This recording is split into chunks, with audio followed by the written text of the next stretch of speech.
हाथों को उठाओ। ये डिक्लेरेशन आप मेरे साथ कर रहे हैं। यशाया 40 उसकी 28 आयत में लिखा है, क्या तुम नहीं जानते, क्या तुमने नहीं सुना, यहोवा जो सनातन परमेश्वर और पृथ्वी भर का सृजनहार है, वो ना थकता ना श्रमित होता, उसकी बुद्धि अगम है। वह थके हुओं को बल देता है और शक्तिहीन को बहुत सामर्थ्य देता है। तरुण तो थकते और श्रमित हो जाते हैं और जवान ठोकर खाकर गिरते हैं, परंतु ये यहोवा की बाट जोहते हैं वो नया बल प्राप्त करते जाएंगे। वो उकाबों के समान उड़ेंगे और दौड़ेंगे और श्रमित ना होंगे और चलेंगे और थकित ना होंगे। मैं यीशु मसीह नाम के नाम में घोषणा करता हूं, आपकी थकावट आज से जाती रहेगी, आपकी कमजोरी आज से जाती रहेगी। मैं घोषणा करता हूं, वो थके हुओं को जो बल देता है वो आपको बल दे रहा है right now in Jesus name. जो शक्तिहीन को बहुत सामर्थ्य देता है वो आपको सामर्थ्य दे रहा है राइट नाउ। रिसीव करो अपने हाथों को उठा के इन जीसस नेम। वचन कहता है जो यहोवा की बाट जोहेंगे वो नया पल प्राप्त करते जाएंगे। यीशु मसीह के सामर्थ्य नाम में नए पल को ग्रहण करो, नए पल को ग्रहण करो यीशु के नाम में। वो उकाबों के समान उड़ेंगे यीशु मसीह के नाम में, तुम ऊंचा उड़ोगे। आमीन। मेरे को ऊंचे वाला चाहिए, आमीन। मेरे को ऊंचे वाला चाहिए। मैंने कहा तुम ऊंचा उड़ोगे यीशु मसीह के सामर्थ्य नाम में। हर वो आत्मा जो तुम्हारी ताकत को खत्म करती है, गिराती है, कम करती है, उस आत्मा को आज मैं यीशु मसीह के नाम से बांधता और निकालता हूं आपकी लाइफ से इन जीसस ने। अपने हाथों को उठाओ। उसने कहा यहोवा जो सनातन परमेश्वर है, पृथ्वी भर का सृजनहार है, वो थकता नहीं, वो श्रमित नहीं होता, उसकी बुद्धि अगम है, वो थके हुओं को बल देता है। अगर आप थके हुए हैं अपनी लाइफ से, अपने फाइनेंस से, बल को रिसीव करो राइट नाउ यहोवा से यीशु के नाम में। बल को रिसीव करो राइट नाउ अपने परिवारों के लिए यीशु के नाम में। बल को रिसीव करो। मैंने कहा आमीन बोलते हुए यीशु मसीह के सामर्थ्य नाम में। अपने हाथों को हिलाओ। इस माइक को सही करो, तुम्हारा बैलेंस सही नहीं, किसी का बैलेंस सही नहीं यहां पे। ये सुनना चाहिए। डिले में खत्म करो इसको, आवाज कम करो, डिले में खत्म करो। अपने हाथों को उठाओ, ऊंची आवाज में 7 बार बोलो यीशु। कम करो इसको, 7 बार ऊंची आवाज में यीशु। जैसे आप यीशु बोलेंगे ताकत आप पे उतरेगी।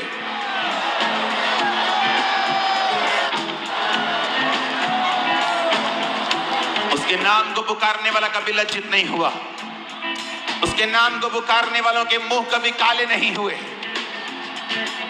गोलियत बड़ा हो सकता है लेकिन परमेश्वर से बड़ा नहीं है। तुम्हारी जीत की मैं घोषणा करता हूं गोलियत के ऊपर यीशु के नाम में। मैंने कहा तुम्हारी जीत की घोषणा करता हूं गोलियत के ऊपर यीशु मसीह के सामर्थ्य नाम में। अपने हाथों को उठाओ, अपने घुटनों के बाहर आकर अपनी बाइबल को उठा लो और बोलो आज जो वचन मैं सुनूंगा, मैं वायदा करता हूं मैं इस पे चलूंगा। ये मेरी आत्मिक उन्नति के लिए, मुझे चंगा करने के लिए, मेरे उद्धार में बने रहने के लिए सहायक होगा। जिस तरह मैं सांस पाया हुआ था और हूं, उसी तरह ये वचन भी परमेश्वर का सांस पाया हुआ है। जो कोई इस वचन को मानेगा वो जिंदगी को पाएगा, जो कोई इस पे चलेगा वो शर्मिंदा नहीं होगा। अपने हाथों को उठा के बोलो खुदावन आज जो वचन मैं सुनूंगा, मैं इस पे चलूंगा और जीवन को पाऊंगा। घोषणा करो अपने परिवार के ऊपर कि मेरा परिवार जीवन पाएगा। घोषणा करो मेरे फाइनेंस के ऊपर कि मेरा फाइनेंस इस वचन को सुनने के बाद जीवन को पाएगा। याद रखो जो चीज घोषणा के नीचे नहीं है वो विक्ट्री के नीचे नहीं है। अपने हाथों को उठा के इसकी गूंज खत्म करो। तुम्हें सुनता है, बहरे हो तुम।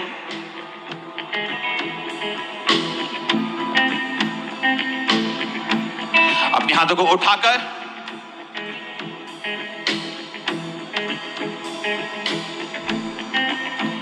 अपने हाथों को उठाकर डिक्लेरेशन करो अपने परिवार के ऊपर। इस वचन के जरिए मेरा परिवार उन्नति पाएगा, घोषणाएं करो अपने यूथ के ऊपर, बच्चों के ऊपर, यंग लोगों के ऊपर। इस वचन को सुनने से ये बरकत को पाएंगे। घोषणाएं करो अपने शरीर के ऊपर, इस वचन को सुनने से मेरा शरीर हीलिंग में होगा, चंगाई में चलेगा और चंगाई को प्राप्त भी करेगा। हाथों को उठा के घोषणा करो, इस वचन को सुनने के बाद मेरी सेवकाई सेम नहीं होगी। हाथों को उठा के घोषणा करो, इस वचन को सुनने के बाद मेरी स्पिरिचुअल लाइफ सेम नहीं होगी। आपकी घोषणाएं उस तरह होनी चाहिए जिस तरह दाऊद ने गोलियत के खिलाफ की थी, मध्यम मध्यम आवाज में नहीं, चिल्ला के और घोषणा करके, डिक्लेयर करके। तुम्हारी घोषणा शैतान के राज्य के खिलाफ एक जीत की शुरुआत है, जीत का चिन्ह भी हो सकता है। हाथों को उठा के ये घोषणा है मेरे बच्चों के लिए, बरकतों को लेके आएंगे। इस वचन से आज मैं आशीषित होऊंगा और सदा के लिए ब्लेस्ड होऊंगा। घोषणा करो अपने हाथों को उठा के।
हाथों को उठा के आज जो घोषणाएं मैं करूंगा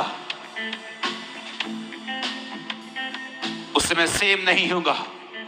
अपने परिवारों समेत मैं गवाही के साथ वापस आऊंगा। आमीन। ऊंचा ये आशीष हमारी है। ऊंची आवाज में एक बार आमीन बोलो। तारीफ करो जितनी ताकत हाथों में है, जोर से।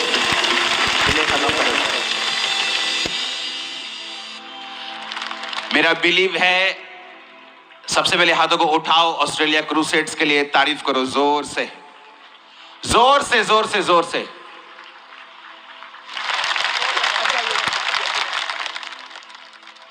मैंने आपको मिस किया, आपने किया।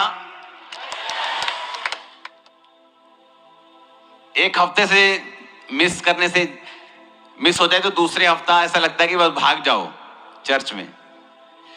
हालेलुया। कई वचन होते हैं, आप उसकी तैयारी करते हैं, आप अपनी सिचुएशंस को देखते हैं, आप लोगों को देखते हैं, उनकी केसेस को देखते हैं, आप परमेश्वर से वचन लेते हैं, आप वचन को देते हैं। कई बार कुछ वचन ऐसे होते हैं जो आपको इमीडिएटली परमेश्वर का आत्मा कहता है कि ये वचन को अभी आपको लोगों को देना है। एक प्रोफेटिक वचन के रूप में हो सकता है, बाइबल के वचन के रूप में हो सकता है, वो भी एक तरह का प्रोफेटिक वर्ड ही है। लेकिन कुछ खास तरह के वचन होते हैं, कई बार परमेश्वर उन वचनों को स्पेसिफिकली बोलता है कि इस संडे तुमने ये वचन लोगों को देना है।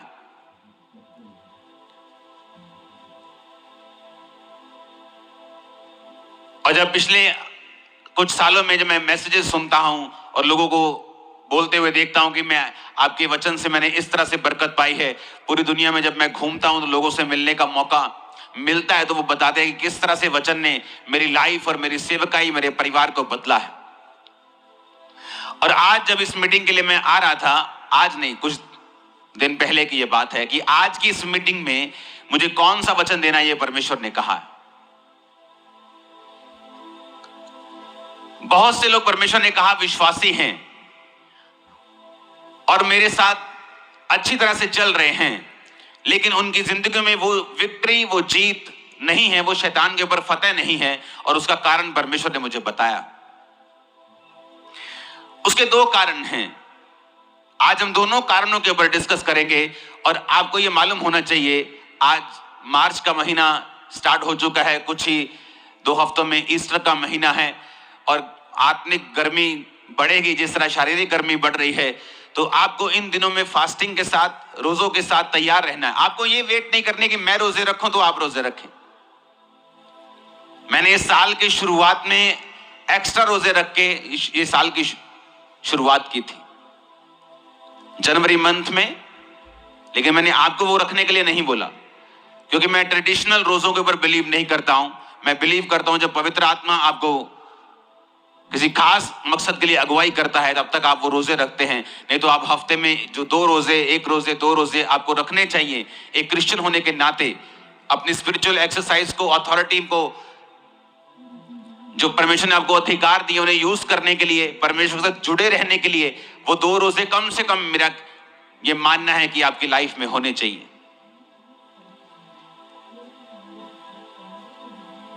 पहला शमूएल 17 उसकी 1 से 11 आयत को मैं पढ़ूंगा और उसके बाद मैं वो वचन डिस्कस करूंगा जो परमेश्वर ने मुझे आपको बताने के लिए आज बोला है, खास आप लोगों को। अब पलिश्तियों ने युद्ध के लिए अपनी सेनाओं को इकट्ठा किया और यहूदा देश के सोको में एक साथ होकर सोको और अजेका के बीच अबेस दमीम में डेरे डाले। और शाऊल और इजरायली पुरुषों ने भी इकट्ठे होकर एला नामक तराई में डेरे डाले और युद्ध के लिए पलिश्तियों के विरुद्ध पांति बांधी, यानी लाइन लगाई। पलिश्ती तो एक और पहाड़ पर और इजरायली दूसरी ओर पहाड़ पर खड़े रहे और दोनों के बीच एक तराई थी।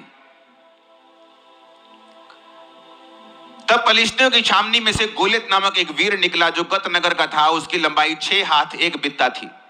6 हाथ का मतलब होता है 10 फीट के करीब। अगर आज आप बड़े बड़े जो शूरवीर आप देखते हैं आज के जमाने के, वो खली हो, वो कोई भी हो, 7 फुट 1 इंच किसी की हाइट है, 7 फुट 2 इंच किसी की हाइट है। लेकिन आप इमेजिन कर सकते हो ये बंदा 10 फीट का था और उसके सिर पर पीतल का टोप था। एक पत्थर का झिलम वो पहने हुए था जिसका तौल 5000 शकेल पीतल का था। उसकी टांगों पर पीतल के कवच थे, उसके कंधों के बीच बर्शी थी। भाले की छड़ उसकी जुलाहे के डोंगे के समान थी। उसका फल 600 शकेल लोहे का था, यानी कम से कम जो उसके हाथ में भाले का जो हिस्सा था वो 57 किलो का था। आज अगर आप में से 90% लोगों को बोलो कि 57 किलो उठा के सिर्फ एक बार ऐसे कर दो तो नहीं कर पाएंगे। लेकिन उसने कहा कि वो उसके साथ वो लड़ता था और एक ढाल लिए हुए एक जन उसके आगे चलता था। वह खड़ा होकर इजरायली पांतियों को ललकार के बोला, तुमने यहां आकर लड़ाई के लिए क्यों पांति बांधी है? क्या मैं पलिश्ती नहीं हूं और तुम शाऊल के अधीन नहीं हो? अपने में से एक पुरुष चुनो कि वह मेरे पास उतर आए। आवाज नहीं आनी चाहिए इधर से कोई भी।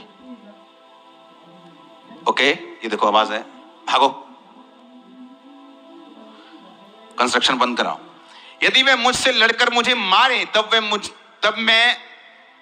तो हम तुम्हारे अधीन हो जाएंगे। यदि मैं उस पर प्रबल होकर मारूं तो तुम्हें हमारे अधीन होकर हमारी सेवा करनी पड़ेगी। वह पलिश्ती बोला, मैं आज के दिन इजरायली पांतियों को ललकारता हूं कि किसी पुरुष को मेरे पास भेजो कि हम एक दूसरे से लड़ें। और उस पलिश्ती को उस पलिश्ती की इन बातों को सुनकर शाऊल और उसकी समस्त इजरायलियों का मन कच्चा हो गया और वो अत्यंत डर गए। अब यहां पर 2 सीन हैं। पहला कि शाऊल डरा क्यों? कौन था शाऊल? वचन ये कहता है कि शाऊल इजरायलियों का राजा था। और किसने खड़ा किया था? क्या वो वोट्स लेकर खड़ा हुआ था? क्या लोगों की सहमति से खड़ा हुआ था? या उसे परमेश्वर ने अभिषेक किया था? आप मुझे बताइए वो किस तरह खड़ा हुआ था?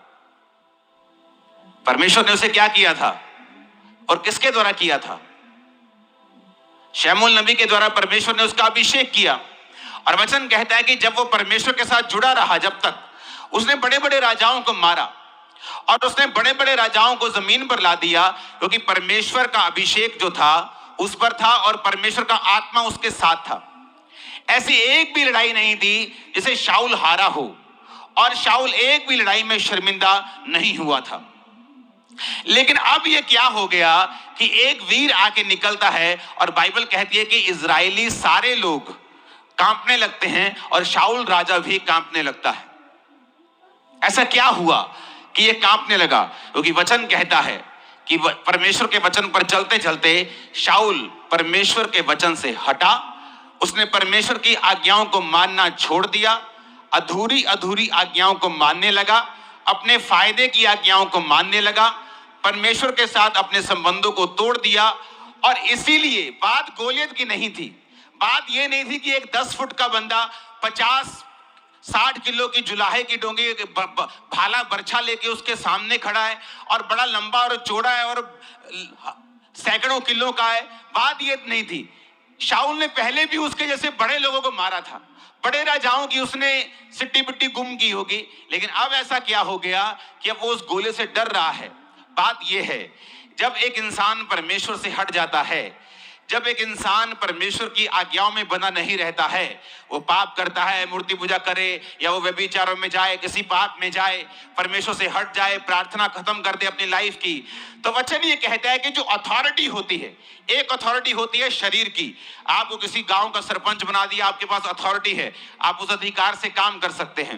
लेकिन वचन कहता है कि हमारा जो राज्य है वो तो आत्मिक है। एक अथॉरिटी होती है आत्मिक। जब एक व्यक्ति परमेश्वर के वचन पे चलता रहता है तो वो क्या नोटिस करता है कि उसकी जिंदगी में एक अजीब सी दलेरी है जो उसके अंदर रहती है। वो किसी मनुष्य से नहीं डरता, वो किसी चीज से नहीं डर लगता उसको। ये बात नहीं कि बिल्कुल डर लगता ही नहीं, वो फियरलेस है। बाइबल कहती है दाऊद भी डरता था, और वचन कहता है जब आप भजन संहिता 46 पढ़ते हैं, उसने कहा मैं नहीं डरूंगा क्योंकि यहोवा मेरे संग है। डर उसके मन में था, लेकिन वचन कहता है कि वो अंगीकार ये करता था कि मैं नहीं डरूंगा क्योंकि यहोवा मेरे संग है। अब आपको ये बात पहले समझने की जरूरत है जिस टॉपिक पे हम हैं।